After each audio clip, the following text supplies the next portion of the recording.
ಎಲ್ಲರೂ ಹೇಗಿದ್ದೀರಾ? ಎಲ್ಲರೂ ಚೆನ್ನಾಗಿದ್ದೀರಾ ಅಂತ ಭಾವಿಸ್ತೀನಿ. ನಾನು ಚೆನ್ನಾಗಿದ್ದೀನಿ. Welcome to my new Poorvi Vinu Gowda YouTube channel. ಇವತ್ತು ಚಿಕನ್ ರೆಸಿಪಿ ಮಾಡ್ತಿದ್ದೀವಿ. ಏನಂದರೆ ಇವತ್ತು ಚಿಕನ್ ಸಾಂಬಾರು ಮಾಡ್ತಿದ್ದೀವಿ.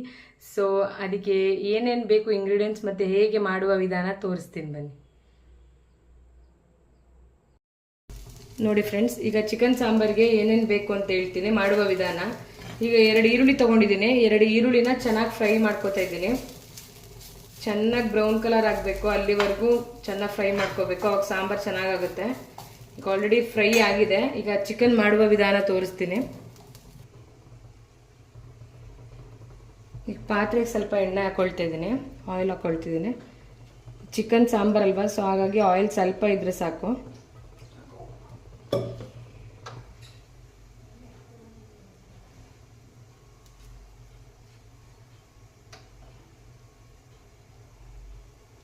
ಈಗ ಚಿಕನ್ ಆ್ಯಡ್ ಮಾಡ್ಕೊಳ್ಳೋಣ.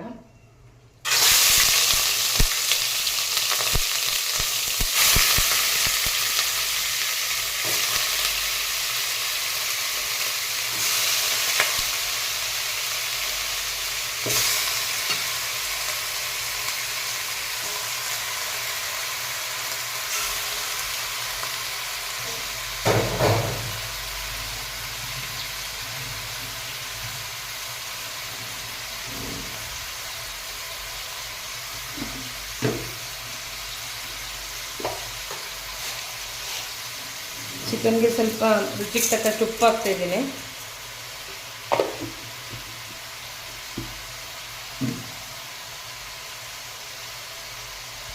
ಸೊ ಸ್ವಲ್ಪ ಈಗ ಒಂದು 10 ನಿಮಿಷ ಚಿಕನ್ ಸುಂಡ್ಲಿ, ಆಮೇಲೆ ಯಾವ ಥರ ಮಾಡೋಣ ಅಂತ ಕಂಟಿನ್ಯೂ ಮಾಡ್ತೀನಿ. ಯಾವ ಥರ ಸಾಂಬಾರು ಮಾಡೋದಂತ ತೋರಿಸ್ತೀನಿ. ಸ್ವಲ್ಪ ಉಪ್ಪು ಹಾಕಿದ್ವಲ್ಲ, ಈಗ ಸ್ವಲ್ಪ ಅರಿಶಿನ ಪುಡಿ ಆ್ಯಡ್ ಮಾಡ್ಕೊಳ್ಳೋಣ. ಸೊ ಇದು ಸುಂಡಾದ್ಮೇಲೆ ತೋರಿಸ್ತೀನಿ ಬನ್ನಿ ಯಾವ ಥರ ಸಾಂಬಾರು ಮಾಡೋದು. ನೋಡಿ ಫ್ರೆಂಡ್ಸ್, ಆವಾಗಲೇ ನಾವು ಈರುಳ್ಳಿನ ಫ್ರೈ ಮಾಡ್ಕೊಂಡಿದ್ವಲ್ಲ, ಈ ಥರ ಕಲರ್ ಆಗಿದೆ. ಈಗ ಗ್ರೈಂಡ್ ಮಾಡ್ಕೋಬೇಕು ಅದನ್ನ. 1 kg ಚಿಕನ್ಗೆ 2 ಈರುಳ್ಳಿ ತೊಗೊಂಡಿದ್ದೀನಿ.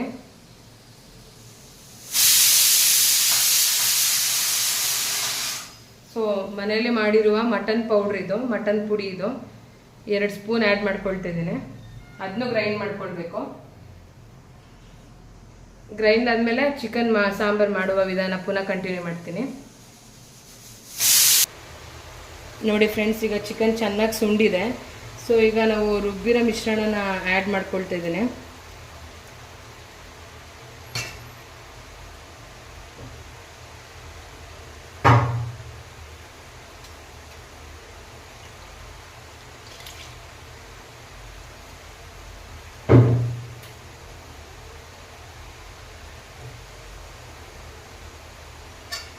ಈ ರುಬ್ಬಿರೋ ಮಿಶ್ರಣನ ಆ್ಯಡ್ ಮಾಡಿದ್ಮೇಲೆ ಒಂದು 10 ನಿಮಿಷ ಇದು ಖಾರ ಘಾಟ್ ಹೋಗಬೇಕು, ಇಲ್ಲಾಂದರೆ ಸಾಂಬಾರು ಗಗ್ಗಾದ್ರೂ ಬಂದುಬಿಡುತ್ತೆ. ಸ್ಮೆಲ್ ಹೋದರೆ ಚೆನ್ನಾಗಾಗುತ್ತೆ ಸಾಂಬಾರು, ಸಕ್ಕದಾಗಿರುತ್ತೆ. Trust me guys.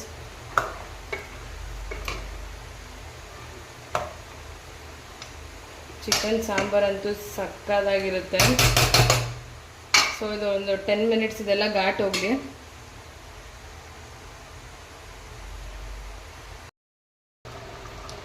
ನೋಡಿ ಫ್ರೆಂಡ್ಸ್, ಈಗ ಒಂದು 10 ಮಿನಿಟ್ಸ್ ಅದು ರುಬ್ಬಿರೋ ಮಿಶ್ರಣ ಆ್ಯಡ್ ಮಾಡಿದ್ನಲ್ಲ, ಸೊ ಅದೆಲ್ಲ ಈಗ ಸ್ಮೆಲ್ ಹೋಗಿದೆ, ಖಾರ ಸ್ಮೆಲ್ಲೆಲ್ಲ ಹೋಗಿದೆ. ಸೊ ಈಗ ಒಂದು ಅರ್ಧ ಹೋಳು ಕಾಯಿ ರುಬ್ಬಿಟ್ಕೊಂಡಿದ್ದೀನಿ. ಸೊ ಇದನ್ನ ಆ್ಯಡ್ ಮಾಡ್ಕೊಳ್ತಿದ್ದೀನಿ. ನುಣ್ಣಗೆ ರುಬ್ಬಬೇಕು ಕಾಯಿ, ತೆಂಗಿನಕಾಯಿನ ಒಂದು ಅರ್ಧ ಹೋಳು.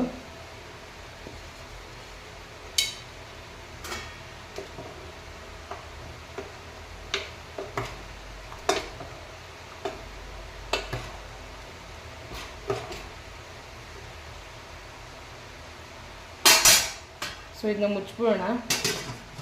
ಒಂದು 10 ನಿಮಿಷ ಇದು ಚೆನ್ನಾಗಿ ಒಂದು ಸ್ವಲ್ಪ ಕುದಿ ಬರಲಿ. ನೋಡಿ ಫ್ರೆಂಡ್ಸ್, ಕಾಯಿ ಮಿಶ್ರಣ ಮಾಡ್ಕೊಂಡಿದ್ವಲ್ಲ, ಅಂದರೆ ಕಾಯಿ ಗ್ರೈಂಡ್ ಮಾಡ್ಕೊಂಡಿದ್ವಲ್ಲ, ರುಬ್ಬಿದ್ವಲ್ಲ, ಆ ಮಿಶ್ರಣ ಆ್ಯಡ್ ಮಾಡಿದ್ವಲ್ಲ, ಈಗ ಅದೆಲ್ಲ ಕುದ್ದಿದೆ ಚೆನ್ನಾಗಿ. ನೀವೇ ನೋಡ್ತಾ ಇರ್ಬೋದು, ಚೆನ್ನಾಗಿ ಕುದೀತಾ ಇದೆ. ಈಗ ಸಾಂಬಾರು ರೆಡಿಯಾಗಿದೆ. ಈಗ ಏನೇ ಇದ್ರೂ ಬ್ಯಾಟಿಂಗ್ ಮಾಡಬೇಕಷ್ಟೇ.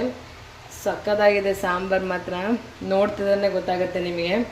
ಈಗ ಏನೇ ಇದ್ರೂ ರಾಗಿ ಮುದ್ದೆ ಜೊತೆ ಆಹಾ ಬ್ಯಾಟಿಂಗ್ ಮಾಡ್ತಿದ್ರೆ ನಮ್ಮ ಗೌಡ್ರ ಸ್ಟೈಲೇ ಚಿಕನ್ ಸಾಂಬಾರು. ಸೊ ಈಗ ಬ್ಯಾಟಿಂಗ್ ಮಾಡಬೇಕಷ್ಟೇ. ಈಗ ನೋಡ್ತಾ ಇರ್ಬೋದು, ಸ್ಟವ್ ಆಫ್ ಮಾಡ್ತಾ ಇದ್ದೀನಿ. ನೋಡಿ ಸಕ್ಕತ್ತಾಗಿದೆ ಸಾಂಬಾರು. ನೋಡಿದ್ರಲ್ಲ ಫ್ರೆಂಡ್ಸ್, ಇವತ್ತು ಚಿಕನ್ ಸಾಂಬಾರ್ ರೆಸಿಪಿ ಹೇಗೆ ಮಾಡಿದೆ ಅಂತ. ಸೊ ಅದನ್ನ ಮಾಡ್ಕೊಳ್ಳಿ, ತಿನ್ಕೊಳ್ಳಿ. ಆ ಸಾಂಬಾರು ಹೇಗಿತ್ತು ಅಂತ ಕಮೆಂಟ್ ಮಾಡಿಬಿಡಿ. ಸೊ ನನ್ನ ಚಾನಲ್ ಸಬ್ಸ್ಕ್ರೈಬ್ ಮಾಡೋದು ಮಾತ್ರ ಮರಿಬೇಡಿ. ಲೈಕ್ ಮಾಡಿ, ಶೇರ್ ಮಾಡಿ, ಕಮೆಂಟ್ ಮಾಡಿ.